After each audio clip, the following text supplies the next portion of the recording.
दोस्तों आज संडे और संडे है तो मैंने सोचा अब गर्मियाँ आने वाली है तो गर्मियों के लिए वेंटिलेशन की ज़रूरत होगी। तो जो हमने सर्दियों में सीट लगाई थी वो हमें हटानी होगी, तो अभी मैं खुद सफाई कर रहा हूँ। ठीक है, तो आप देख सकते हैं केजिस मैंने अंदर ले लिए, कुछ में अंडे हैं, इसमें अंडे हैं और नीचे भी एक पेड़ में अंडे हैं।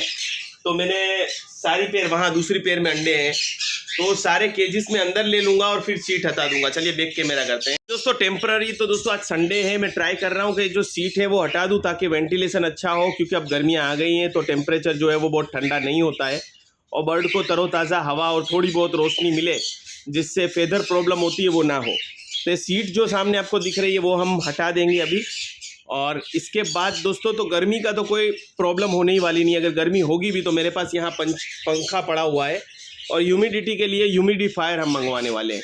अब दोस्तों यहाँ पे मैं आपको एक और मेरा छोटा सा प्लान बताना चाहूँगा कि जैसे ये सेटअप मैंने बालकनी में लगाया तो मुझे घर से दाना पानी करना पड़ता है, और कुछ केजीज जो है मेरे पास एक्स्ट्रा पड़े हुए वो अंदर भी है, घर के अंदर भी है, जिसकी वजह से इस रूम का उपयोग मैं किसी गेस्ट के लिए नहीं कर सकता। तो अब मैंने सोचा है कि आफ्टर रमज़ान ख़त्म होने के बाद दोस्तों ये बालकनी के बाहर हम 3 फुट चौड़ा लोहे का पिंजरा निकालेंगे, 3 फीट बाहर की तरफ, बालकनी से बिल्कुल 3 फीट बाहर की तरफ निकलेगा और इतना ही ऊंचा, तो ये जो केजिस है वो वहाँ पर आ सके और ये जो केजिस हैं वो बालकनी में जा सके। ठीक है, और सामने की तरफ भी अगर 2 फुट के केजिस रखने तो रख सकते हैं, और दोनों तरफ बालकनी के दोनों कोनों को मैं 2-2 फुट या 1.5-1.5 फीट, मतलब इसकी चौड़ाई 9 फीट है दोस्तों।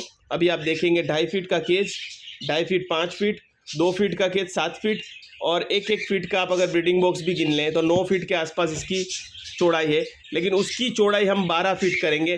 तो ब्रीडिंग बॉक्स वगैरह सब कोने में चले जाएंगे, और ये जो 2 फीट के केज है वो एक लाइन यहाँ पे आ जाएगी कोने में अंदर, और एक यहाँ पे, और बीच में रहकर मैं सभी को दाना पानी कर सकता हूँ। तो ऐसा कुछ प्लान है आफ्टर रमज़ान। लगभग उसमें 25-30 हज़ार रुपये का खर्चा होगा लोहे का पिंजरा बनवाने में, और इसी सीट को हम यूज़ कर लेंगे ठंडी के लिए भी। तो कुछ ऐसा बनाएंगे कि जिसकी वजह से ठंडी में वापस सीट रखनी हो तो हम आसानी से रख सके, ऐसा कुछ कन्वीनियंट हम बनाने वाले हैं। तो अभी के लिए तो ये सारे केज निकाल के मैं अभी जो है सारी चीज़ें बाहर निकाल रहा हूँ। दोस्तों बता दूँ इंस्टाग्राम और फेसबुक पे भी हमारे फॉलोअर अच्छे खासे हो गए हैं, लगभग 25-25 हज़ार हम क्रॉस कर चुके हैं। तो आप इंस्टाग्राम और फेसबुक पे भी आपके अज्जू भाई को फॉलो कर सकते हैं। चलिए तो मैं सीट्स बाहर ले लेता हूँ, क्योंकि ये सीट काफ़ी गर्म होती है और गर्मी में ये सीट जो है काफ़ी गर्म होगी। हालांकि यहाँ धूप बहुत कम आती है इसलिए कोई टेंशन नहीं है, लेकिन फिर भी 2 सीट जो है मैं हटाने का सोच रहा हूँ। मैंने पूरी सफाई कर दी, कचरा जितना था निकाल दिया, सीट एक हटा दी। अभी थोड़ी हवा चल रही है तो 2 सीट से काम चलाएंगे ताकि बर्ड खुद को हवा से छिपा भी सके और वेंटिलेशन भी हो। साथ में दोस्तों ये जाहिद भाई जामनगर वाले हैं जिनके पास से मैंने ब्रीडिंग बॉक्स मंगाया है। कोकाटेल और कन्यूर के लिए भी चलेगा, थोड़ा सा लंबा होता तो सन कन्यूर के लिए भी चल जाता, तो आप जाहिद भाई को कांटेक्ट कर सकते हैं, नंबर मैं डिस्क्रिप्शन में दे दूंगा। तो बहुत अच्छी क्वालिटी का ब्रीडिंग बॉक्स है। आप देखिए ये आपको हैंडल मिलता है, यहाँ पर आपको ये मिलता है, और ये अंदर आप ये ऐसे झाँक सकते हैं। ठीक है, ये देखिए, और अंदर इन्होंने खुरदुरा भी थोड़ा सा करके ही दिया है ताकि आपके बर्ड के बच्चे जो है अच्छे से रह सके। तो बहुत एकदम प्रोफेशनल ब्रीडिंग बॉक्स है, लगाने में भी आसानी है, बहुत टाइट रहता है और सीधा सीधा सपाट रहता है, और एक डंडी भी आपको मिलती है। क्वालिटी काफ़ी अच्छी है, प्लाई जो है बिल्कुल पतली वाली नहीं है, थोड़ी सी अच्छी है, पर यूज़ करके मुझे पता चलेगा कि कैसा है। तो अभी आपको बॉक्स चाहिए तो जाहिद भाई को कांटेक्ट कर सकते हैं। ये लगभग 400 रुपये 450 का होगा, पर फिर भी आप उनसे कंफर्म करिए, मुझे नहीं प्राइस इसका पता, क्योंकि मुझे तो दोस्तों मैं चैनल चलाता हूँ तो मुझे लोग ऐसे ही कुछ ना कुछ गिफ्ट करते हैं या कुछ ना कुछ मिलता रहता है, तो मुझे एग्जैक्ट प्राइस वो नहीं बताते। अज्जू भाई के लिए स्पेशल दोस्तों प्राइस रहता है, तो ये चीज़ है। तो आप उनसे कांटेक्ट कर लीजिए कि कौन सी साइज़ का बॉक्स मिलेगा। फिंचिस से लेकर मकाऊ तक के वो ब्रीडिंग बॉक्स बनाते हैं। मैं नेक्स्ट टाइम जो है, जैसे मैंने आपको प्लान बताया, पिंजरे पीछे चले जाएंगे तो नए ब्रीडिंग बॉक्स बनाने होंगे, वो हम लकड़ी के बनाएंगे, नीम की लकड़ी के। वो देखने में ऐसे फिनिशिंग में अच्छे नहीं होंगे लेकिन मजबूत बहुत होंगे, ड्यूरेबिलिटी सालों साल चलेंगे, तो वो वाला मैं बनवाने वाला हूँ। तो वो भी आपको जाहिद भाई के पास मिल जाएंगे। चलिए अब दोस्तों मैं ये सारे ब्रीडिंग बॉक्स लगा देता हूँ। एक मैंने लगा दिया ऑलरेडी, दूसरा यहाँ फिट करूँगा, तीसरा लगाया हमने, और फिर मैं इसको साइड में करके बीच में वापस पिंजरे लगा दूँगा। 2-2.5 घंटे की मेहनत के बाद सब कुछ कर लिया मैंने। पीछे की पूरी सीट दोस्तों नहीं हटाई है, क्योंकि दोस्तों हवा अभी भी चल रही है। तो हवा चल रही है जिसकी वजह से बर्ड बीमार हो सकते हैं। तो मैंने एक आइडिया किया, जो बजरी हमारी बाहर थी जिनके ब्रीडिंग बॉक्स अंदर लगे हुए थे, उन 2 बजरी के मैंने अंदर ले लिया। उनके दोनों के अंडे हैं, दोनों ही अंडे पे बैठने चली गई हैं, देखिए ठीक है आपके सामने, कि ये छोटा बर्ड हवा लगने से जल्दी मर सकता है। तो इसको मैंने अंदर ले लिया है अभी टेम्परेरी, ठीक है। और तीसरा जो हमारे इसके जिसके 2 बच्चे हैं अभी, इसका ब्रीडिंग बॉक्स इस तरीके से ऊपर है कि बाहर देख सकता हूँ मैं, इसका भी ब्रीडिंग बॉक्स देख सकता हूँ। और जो सारे हॉलैंड बजीज मेरे पास है, और इसमें 1-2 रेम्बो बजीज भी है, वो सबको मैंने अंदर ले लिया है ताकि कोई बीमार ना हो, किसी को डायरेक्टली ठंड ना लग जाए। और कनूर और कोकाटेल सारे मैंने बाहर ले लिए हैं। यहाँ कन्यूर की पेयर है, यहाँ कोकाटेल की पेयर है, यहाँ कनूर है, ये नीचे कोकाटेल की पेयरिंग कर दी है। और बताना चाहूँगा, नया कोकाटेल का एक मेल में मंगाया है दोस्तों, वी पाइड में, फोन वी पाइड में प्रॉपर, ठीक है। और आप लोग कहते हो ना, तो दोस्तों देखिए मार्किंग देखिए, प्रॉपर वी पाइड में है, थोड़ा सा धब्बा इस साइड भी है, और बहुत अच्छी मार्किंग में ये है। वैसे हल्की सी मिस मार्किंग तो है ही, लेकिन कोकाटेल में प्रॉपर मार्किंग आना बहुत मुश्किल होता है। ये कोई म्यूटेशन नहीं है, ये कलर का खेल है, ठीक है। और इसके साथ हमने हमारी बटरफ्लाई की फीमेल लगाई है, जो 2 फुट के केज में रह के काफ़ी इसके पैर पर जड़ गए थे। तो अब मैंने 2.5 फीट का इसको केज दिया है, और अच्छा खाना देंगे ताकि ये रिकवरी कर ले। और ब्रीडिंग बॉक्स भी मैंने साथ में लगा ही दिया है, ठीक है। और यहाँ पर भी कोकाटेल बीच में सारे हैं, रेस्ट वाले सारे कोकाटेल और कन्यूर्स हैं, जिनको हम बाहर ले जाने के बाद ब्रीडिंग बॉक्स देंगे।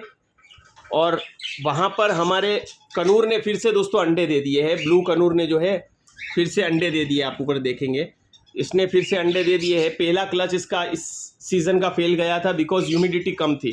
और यहाँ पर 4 बच्चे हैं, मैंने 1-2 दिन हैंड फीडिंग करवाया था, उसके बाद सोचा अब इसके पास ही बच्चे बड़े होने दूंगा। अगर किसी को रिक्वायरमेंट है पाइनएप्पल कनूर की पट्ठों की पेड़ चाहिए तो आप मेरे पास बुक करवा सकते हैं। बच्चे मैं दिखा देता हूँ, ये देखिए फीमेल बाहर आ गई है, अंडे भी मैं दिखाता हूँ आप लोगों को। तो देखिए 4 पाइनएप्पल कनूर के बच्चे हैं।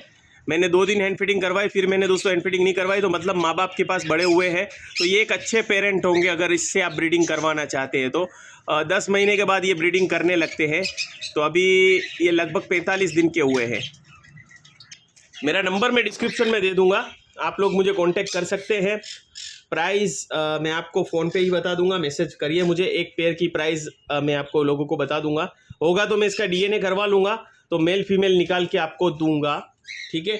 या फिर आप ले सकते हैं 2 बच्चे, 1 बच्चा भी चाहिए तो भी कोई ले सकता है, ठीक है। फिर मेल निकले तो आप फीमेल बाहर से ले लीजिएगा, फीमेल निकले तो मेल बाहर से ले लीजिएगा। इसी तरीके से यहाँ कोकाटेल के अंडे हैं, ठीक है, इसने अंडे दे रखे हैं इस कोकाटेल की पेयर ने, ठीक है, जिसको मैंने फोस्टरिंग के लिए रखा है दोस्तों, ठीक है। और नीचे मैंने एक नया जोड़ा लगाया है, ये पाइड की फीमेल है और सेडल बैक का मेल लगाया है। इसी तरीके से यहाँ सेडल बैक का मेल है, इसके भी पंख जड़ गए दोस्तों, ठीक है, स्ट्रेस की वजह से।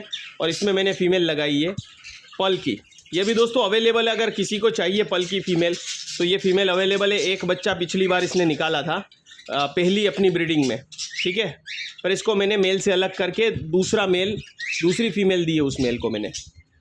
यहाँ पे भी मेरे पास पल की फ़ीमेल है दोस्तों, ब्रीडिंग फ़ीमेल है ये, और सैडल बैक का मेल मैंने लगाया है। तो इस तरीके से है, और ये मेरी फोस्टरिंग पेयर या मैं कहूँ मेरी शौक की पेयर होगी, क्योंकि अपाइड का मेल है और फोन पल की फ़ीमेल है, ठीक है। तो इसको मैं ब्रीडिंग में डालूंगा इसी सीज़न में, पर अभी जगह नहीं है तो नहीं डाला है मैंने, ठीक है। यहाँ पर मैं आपको कुछ दिखा देता हूँ, यहाँ पर जो नई पल की फ़ीमेल मैंने लगाई है इस मेल के साथ, और नया ब्रीडिंग बॉक्स दिया है जाहिद भाई वाला जो मैंने आपको बताया, तो पल की फ़ीमेल और वाइट फेस का मेल लगाया है यहाँ पे। यहाँ पर नया दोस्तों एक और चीज़ इस सेटअप में नहीं आई है, मेरे दोस्त राजा भाई हैं जीपीएस के हमारे मेंबर, उनके पास से ये ब्लू कनूर की पेयर ली है मैंने। तो ब्लू कनूर की पेयर उन्होंने मुझे दी है, अभी पैसों की तो बात नहीं हुई क्या पैसे लेंगे वो, लेकिन अच्छी मार्किंग है, परली कनूर या आप कह सकते हैं क्रिम्सन बेली की तरह इसकी मार्किंग गले पे काफ़ी अच्छी है। तो ये येलो साइडेड कनूर की पेयर है, इसको भी मैंने ब्रीडिंग बॉक्स दे दिया है, और ये भी इसकी एज भी 1 साल से ऊपर लगभग हो चुकी है, ठीक है। तो इस तरीके से पूरा सेटअप जो है, बड़े बर्ड जो है मीडियम साइज़ के जो बर्ड्स हैं वो सारे बाहर चले गए हैं, और छोटे बर्ड जो हैं बजरी सारे ब्रीडिंग वाली वो मैंने अंदर कर दी है। और मेरा कोको एक लव बर्ड, एक कोको मेरा जो हैंड टेम है, और एक दूसरा लवबर्ड हैंड-टेम है, लेकिन वो अच्छा हैंड-टेम नहीं है, ठीक है। किसी को रिक्वायर्ड हो तो मुझे कह सकता है, तो मैं आपको इसका भी बता दूंगा। इसको पकड़ सकते हैं, लेकिन ये दोस्तों हमारे पास आता जाता नहीं है, पकड़ने पे काटता नहीं है, लेकिन देखिए इसको पकड़ना पड़ता है, काटता नहीं है, ये काटता नहीं है, ये देखिए। लेकिन कोको की तरह मेरे पास आता नहीं है, ये भागता रहता है, इसको पकड़ना पड़ता है। देखिए ये है, काटेगा नहीं है मुझे, ठीक है। तो ये एक लवबर्ड भी किसी को चाहिए तो कांटेक्ट कर सकता है, ठीक है मेरे पास। और दोस्तों एक रेम्बो की पेयर भी पड़ी हुई है, जिसमें रेम्बो का मेल है, और मेरे पास जो है वो क्या कहते हैं, ऑफलाइन की फ़ीमेल है, ठीक है। अभी छोटी है, फीमेल छोटी, 1-2 महीने लगेंगे उसको ब्रीड पे आने में। तो ये मेरा सेटअप था। आज मैंने पूरी सफाई की, सेटअप की, और गर्मियों की तैयारी के लिए वेंटिलेशन मैंने इस रूम में कर दिया। लेकिन अभी और सेटअप आने वाले दिनों में अपडेट होगा, तो मैं आप लोगों को और अपडेट लाता रहूँगा, सीखता रहूँगा, आप लोगों को सिखाता रहूँगा। तो चलिए दोस्तों, आज के लिए एपिसोड में इतना ही। आपके अज्जू भाई को आप इजाज़त दीजिए।